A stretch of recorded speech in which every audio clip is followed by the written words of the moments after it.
오늘의 말씀은 누가복음 15장 11절에서 24절까지입니다. 또 이르시되 어떤 사람에게 두 아들이 있는데 그 둘째가 아버지에게 말하되 아버지여 재산 중에서 내게 돌아올 분깃을 내게 주소서 하는지라. 아버지가 그 살림을 각각 나눠 주었더니 그 후 며칠이 안 되어 둘째 아들이 재물을 다 모아 가지고 먼 나라에 가 거기서 허랑방탕하여 그 재산을 낭비하더니 다 없앤 후 그 나라에 크게 흉년이 들어 그가 비로소 궁핍한지라. 가서 그 나라 백성 중 한 사람에게 붙여다니 그가 그를 들로 보내어 돼지를 치게 하였는데 그가 돼지 먹는 쥐염 열매로 배를 채우고 하자 하되 주는 자가 없는지라. 이에 스스로 돌이켜 이르되 내 아버지에게는 양식이 풍족한 품꾼이 얼마나 많은가. 나는 여기서 주려 죽는구나. 내가 일어나 아버지께 가서 이르기를 아버지 내가 하늘과 아버지께 죄를 지었사오니 지금부터는 아버지의 아들이라 일컬음을 감당하지 못하겠나이다. 나를 품꾼의 하나로 보소서 하리라 하고 이에 일어나서 아버지께로 돌아가니라.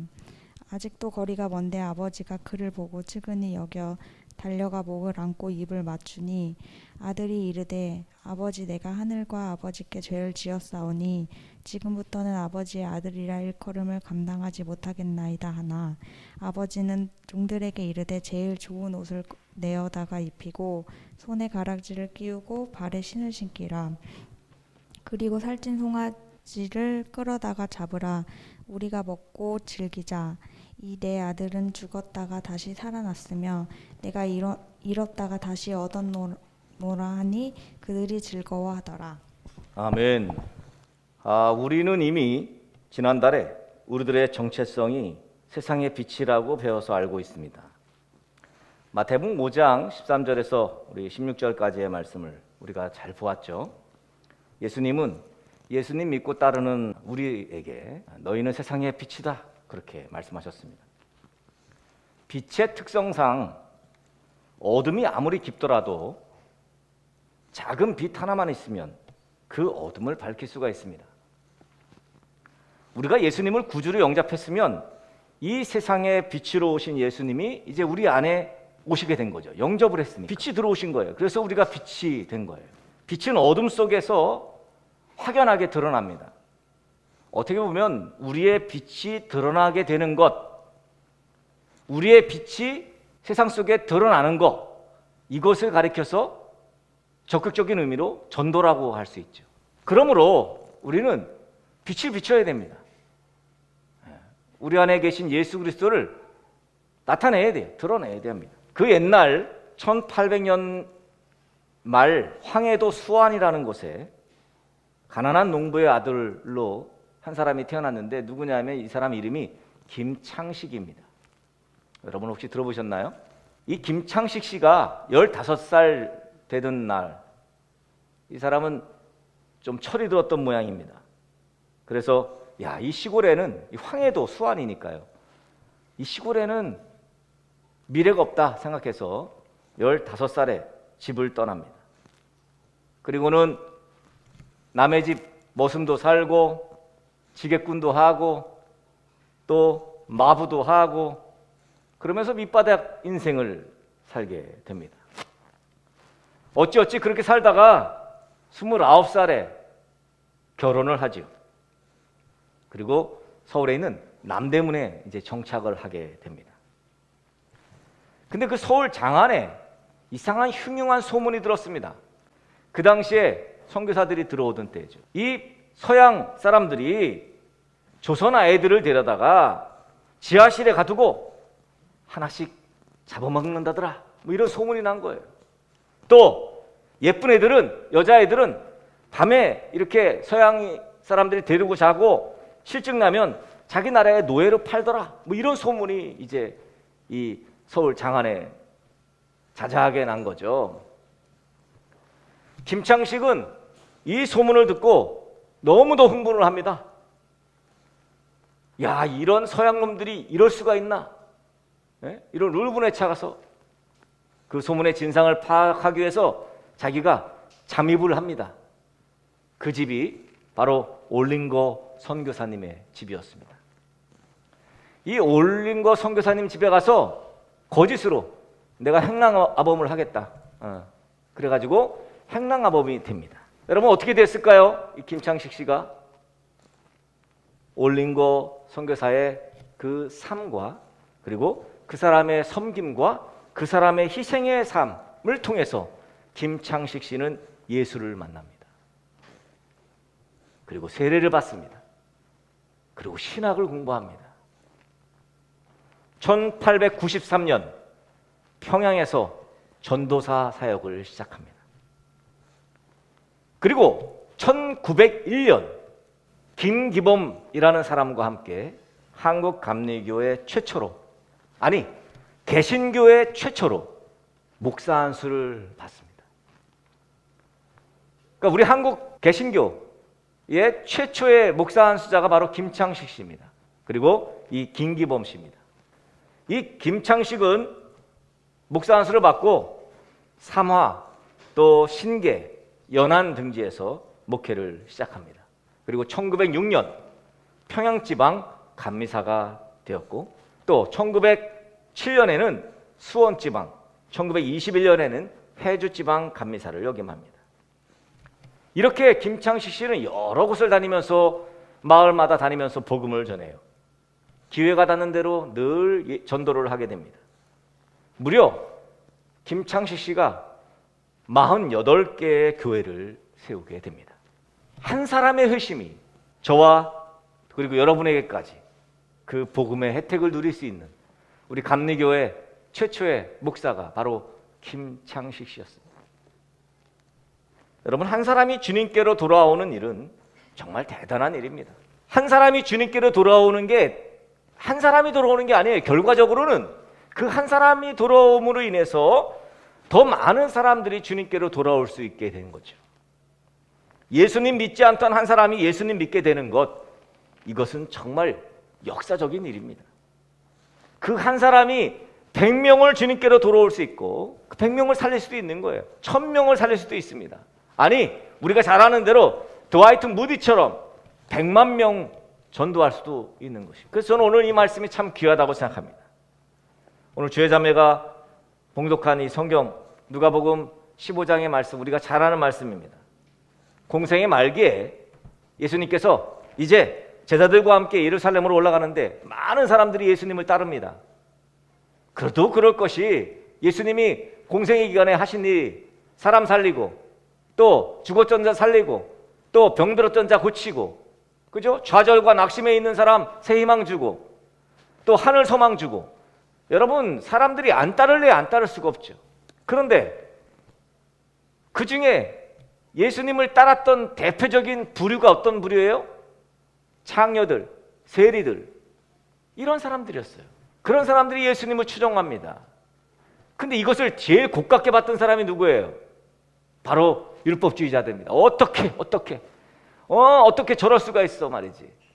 바리새인들, 서기관들, 이런 사람들이 예수님을 따르는 세리와 또 창녀들, 가난한 사람들, 죄인들, 이런 사람들이 예수님 따르는 거 보고 오히려 예수님을 또 음해하죠. 이것을 본 예수님은 오늘 이 바리새인들에게 또 서기관들에게 지금 잃은 양의 비유와 드라크마의 비유와 그리고 오늘 탕자의 비유까지, 그리고 불의한 청지기의 비유, 나중에는 이제 부자와 거지 나사로의 비유까지 그들에게 하는, 어쩌면 이미 하나님을 잘 알고 있는 이 사람들에게, 율법적으로 하나님을 믿고 있는 이들에게 지금 경고하는 말씀으로 이 말씀을, 이 비유의 말씀을 지금 하고 있습니다. 바리새인들과 서기관들은 예수님이 세리들과 그 죄인들을 영접하고 같이 음식을 같이 먹는다고 예수님을 비난합니다. 이게 누가복음 15장 첫 1절과 2절에 나오는 말씀이에요. 이들은 내내 예수님을 반대했던 사람들입니다. 그렇지만 예수님을 따라서 많은 무리가 같이 예루살렘으로 올라가는 모습을 보고 이들은 심사가 뒤틀린 거죠. 예수님은 이들 바리새인들과 서기관들의 위선을 너무도 잘 알고 있기 때문에 이들에게 어떻게 좀 깨우침을 줄까? 그래서 비유로 지금 말씀하시고 계신 것이죠. 오늘 예수님께서 말씀하신 탕자의 비유, 우리가 워낙 잘 아는 비유의 말씀입니다. 아버지에게 아들이 둘이 있었습니다. 첫째 아들과 둘째 아들. 근데 이 둘째 아들이 말해요. 아버지에게 어느 날, 아버지가 어차피 돌아가시면 우리한테 재산을 상속할 거 아닙니까? 그러니 형 말고 나한테 줄 상속분을 미리 주세요. 사실은 지금은 사실 아버지가 돌아가시기 전에 자녀들한테 교통정리를 다 해놓고 가는 것이 맞습니다. 그렇게 교통정리가 안 돼가지고 자녀들끼리 막 싸우고 뭐 법적 다툼하고 이런 거 여러분 많이 보셨잖아요. 그런데 이 당시에 그것도 지금 유대 나라에서 아버지가 돌아가시기 전에 재산을 미리 상속해달라? 이거는 빨리 아버지 돌아가시란 얘기죠. 참 불효한 표현입니다. 이 불효막심한 놈이 아버지에게 미리 상속해달라고 합니다. 그게 합당한 이유가 있었으면 아마도 제가 볼 땐 물론 성경에서는 바로 줬습니다만 바로 줬겠어요, 아버지가. 그죠? 회유도 하고 설득도 하고 무슨 일이냐, 왜 그러니, 그랬겠죠. 근데 이 망나니 아들이 목적이 뭐였어요? 결과적으로 보니까 그냥 허랑방탕하게 살고 싶었던 거예요. 이유가 그거예요. 결국 그렇게 살았으니까. 특별하게 누굴 도와주려고 이런 게 아니라 그냥 허랑방탕하게 살려고. 오늘 말씀하잖아요. 먼 나라에 가서 허랑방탕하게 살았습니다. 탕자는 결국 자기 몫으로 아버지에게 받은 이 재산을 이 먼 나라에서 허랑방탕하게 사는 삶이 어떤 삶인지 여러분 아시죠? 어떤 삶이에요? 그저 그냥 내가 원하는 삶, 내 육체가 바라는 삶, 그런 삶이죠. 결국은 먼 나라로 가서 사람들이 들러부터 둘째 아들을 호구로 알고 결국은 돈 있는 이 둘째 아들에게 붙어서 강도들도 붙었을 것이고, 그리고 또 꽃뱀이라 그러죠. 꽃뱀들도 붙었을 것이고, 사람들이 얼마나 들러붙었겠습니까? 그렇게 많은 꼬임에 빠져서 방탕하게 살았습니다. 여러분, 바른 가치관 없이 돈이 생기면 이렇게 되는 거예요. 돈을 어떻게 사용해야 하는지에 대한 바른 개념이 없이 돈이 생기면요, 큰일을 납니다. 이 둘째 아들 역시 마찬가지입니다. 갑작스럽게 생긴 돈, 결국은 패가망신하게 되는 이유가 됩니다. 어떻게 사용해야 되는지 그걸 모르고 그저 쾌락과 향락만을 쫓아서 살게 되니까 결국 망하게 되는 거죠. 모르긴 해도 이 철딱선이 없는 이 둘째 아들 말이에요. 사기도 많이 당했을 것입니다. 가산을 사기로 다 날렸을 것이에요. 게다가 오늘 말씀에 또 보니까 그 나라에 이 둘째 아들이 허랑방탕하게 살고 있는 그 나라에 흉년이 들은 거예요. 끼니들을 해결할 수가 없는 끼니를. 여러분, 진짜 돈 있을 때 펄대같이 몰려들던 그 사람들, 돈이 없으니까 어떻게 돼요? 아무도 나타나지 않습니다. 다 사라집니다. 도움을 요청할 데가 없는 거예요. 결국 이 탕자는 어느 집에 빌붙어서 그 집 돼지를 키우는 일을 하게 됩니다. 자, 여러분, 유대인들과 돼지는 맞질 않습니다. 돼지는 부정한 짐승이에요. 돼지를 건들지도 않고 키우지도 않습니다. 먹지도 않습니다. 그런데 지금 돼지를 키워요. 이건 가장 밑바닥에 지금 있게 된 거죠. 일반적인 일이 아닙니다. 여기가 지금 다른 나라니까 가능하죠. 네? 물론 그리스 사람들은 돼지를 먹습니다. 그래서 이스라엘에서도 돼지를 키워서 그리스 사람에게 파는 사람들이 나타났어요. 이스라엘 사람들 중에도. 그게 비즈니스니까. 그래서 예수님 그 군대 귀신 들린 그 군대 귀신을 돼지떼에게 성경에 나오죠. 아니 갑자기 거기 웬 돼지가 있어? 여러분 그러실 텐데 그 돼지를 키워서 이 그리스 사람들한테 파는 그런 사람들이 있었던 거죠. 자, 그런데 먹을 것이 없는데 돼지를 키우니까 돼지들이 먹는 것까지도 탐을 냈어요. 이 둘째 아들이. 그 정도로 지금 여러분 흉년이 뭐 말이 흉년이지 먹을 게 없어 보세요. 진짜 훔쳐먹지 않으면 안 되는 거예요. 그건 돼지를 훔쳐먹어. 이 쥐염 열매라고 하는 것은 실제로 사람들도 먹는 열매랍니다. 사람들도 먹는 열매. 근데 돼지한테 이제 이렇게 주죠. 그것조차도 못 먹은 거예요. 어땠을까요? 심정이. 야, 정말 내가 이게 지금 뭐 하는 거지? 내 꼴이 이게 뭘까?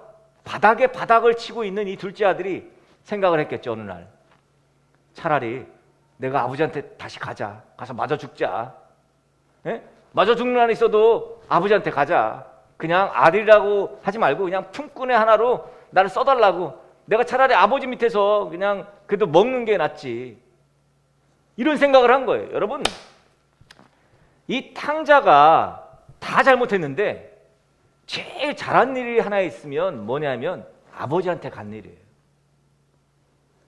그래도 아버지를 찾아간 일, 아버지에게 돌아간 일, 이거만큼은 정말 탕자가 제일 잘한 일이라고 할 수 있습니다. 자, 이제 아버지에게로 돌아갑니다. 멀리 아버지의 집이 보입니다. 돼지 우리에 있다 왔으니 그 몰골이 어떻겠어요? 정말 거짓골이었겠죠. 성경에 보니까 신발도 제대로 신지 않았어요. 냄새 나지. 먹지 못해가지고 삐쩍 마른 몸으로 그렇게 집으로 타박타박 걸어오고 있습니다. 그런데 아직 집이 저기 먼데, 저기 아직도 멀었는데 저기서 누군가가 뛰어옵니다. 바로 아버지가 자기 둘째 아들이 오는 것을 보고 달려옵니다. 아니, 둘째 아들이 온다고 미리 말씀드린 것도 아닌데 아버지가 쫓아옵니다. 이 말은 아버지는 늘 둘째 아들이 집에 돌아올 것을 늘 기도하면서 간절히 구했다는 거예요. 어쩌면 둘째 아들이 아버지 집으로 가게 된, 여러분 이 정도 되면 아유 그냥 내가 여기서 죽고 말지, 그런 사람 대부분이잖아요. 자존심 창피하고 아버지한테 가가지고 대부분 이거 잘 안 합니다. 물론 이렇게 해야 됩니다. 그런데 이렇게 된 가장 중요한 요인이 바로 아버지에게 있어요.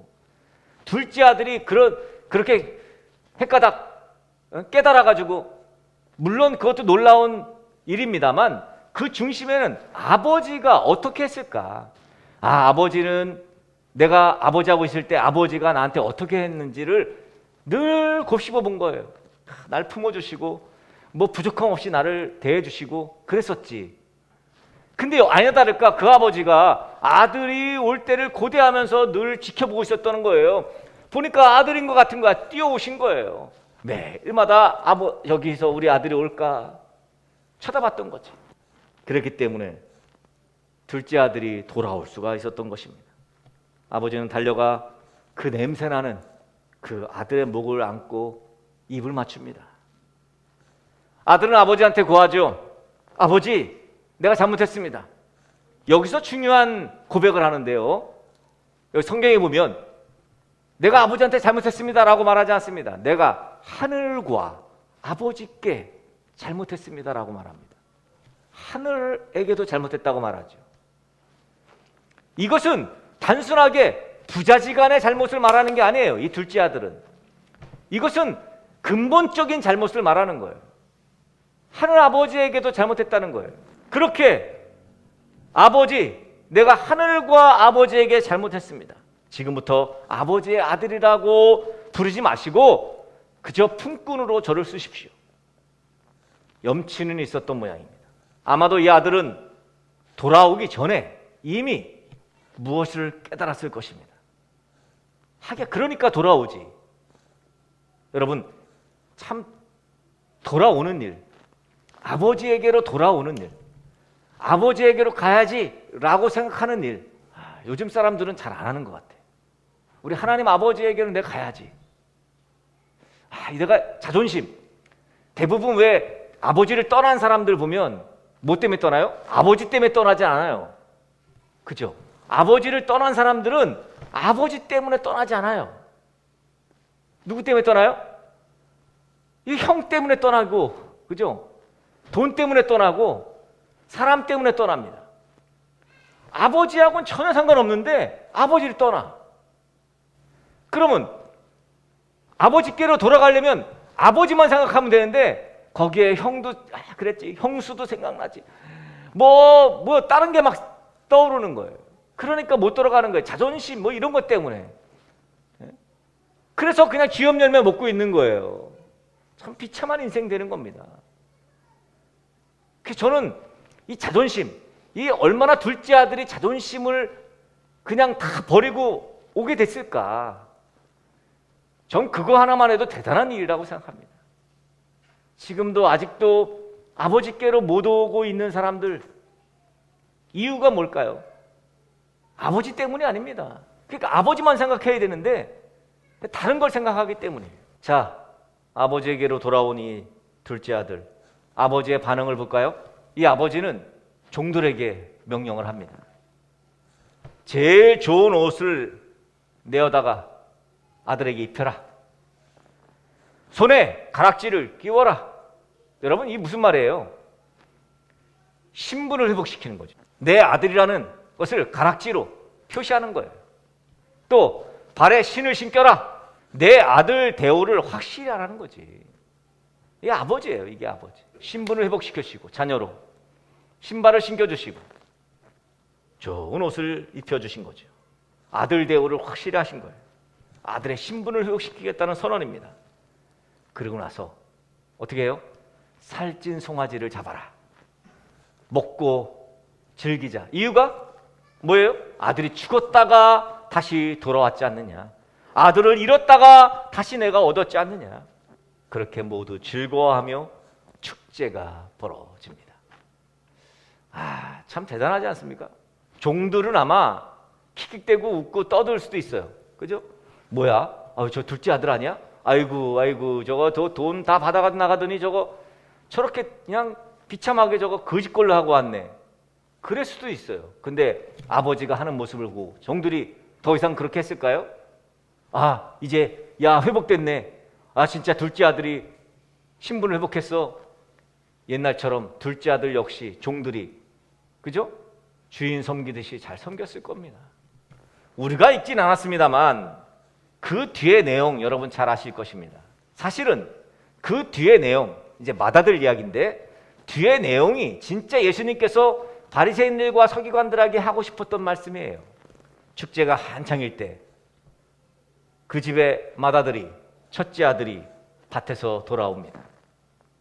와서 보니 자기 동생, 그러니까 자기 몫을 달라고 해서 가출해서 아버지 마음을 아프게 했던 그 못된 동생이 돌아와 있는 거예요. 그래서 아버지를 비롯해서 사람들이, 가족들이 다 모여서 막 송아지 잡고 춤을 추고 축제를 벌이고 있으니까 그럼 어떻게 해야 돼요? 맏아들이면 저기요 아버지, 무슨 일이에요? 너 요한이 너 왔구나. 뭐 이렇게 해야 되는데 어떻게 해요? 종을 부릅니다. 야, 무슨 일이야? 당신의 동생 둘째 아들이 돌아왔습니다. 그래서 지금 가락지 끼우고 옷을 입히고 신발 신기고 거짓걸로 온 이 둘째 아들에게 지금 돌아왔다고 주인님께서 지금 송아지를 잡으셨습니다. 살찐 송아지를. 그러자 큰아들은 아버지에게 섭섭함을 그대로 드러냅니다. 아니 아버지, 내가 아버지 옆에서 지금 몇 년인데 고생했는데 염소 한 마리 친구들과 함께 잡아서 그렇게 축제를 벌이신 일이 없는데 지금 아버지 재산을 정확한 표현으로 저 창녀들과 함께 방탕하게 탕진하고 온 이 동생에게 지금 살찐 송아지를 잡으시다니요. 여러분, 일리가 있는 말이긴 합니다. 일리가 있잖아요. 그런데 이 사람이 누구예요? 탕자의 형이에요. 형. 친동생이 왔는데 그러면 야, 너 그래 고생 많았다. 힘들지 않았니? 뭐 이렇게 말해야 되는데 어떻게 동생이 돌아왔는데 이렇게까지 말할 수 있을까? 이게 누구라고요? 바로 바리새인들, 서기관들이라고요. 바리새인들, 서기관들.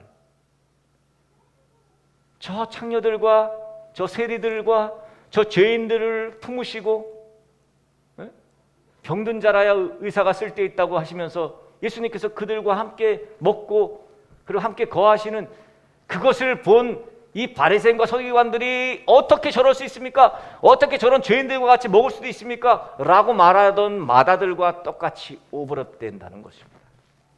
그러자 아버지가 뭐라고 말해요? 너는 항상 나와 함께 있지 않느냐? 내 것이 다 네 것이지 않느냐? 그러나 네 동생은 죽었다가 살아났고 내가 잃었다가 다시 얻었으니 이 어찌 즐겁고 기쁘지 않겠느냐?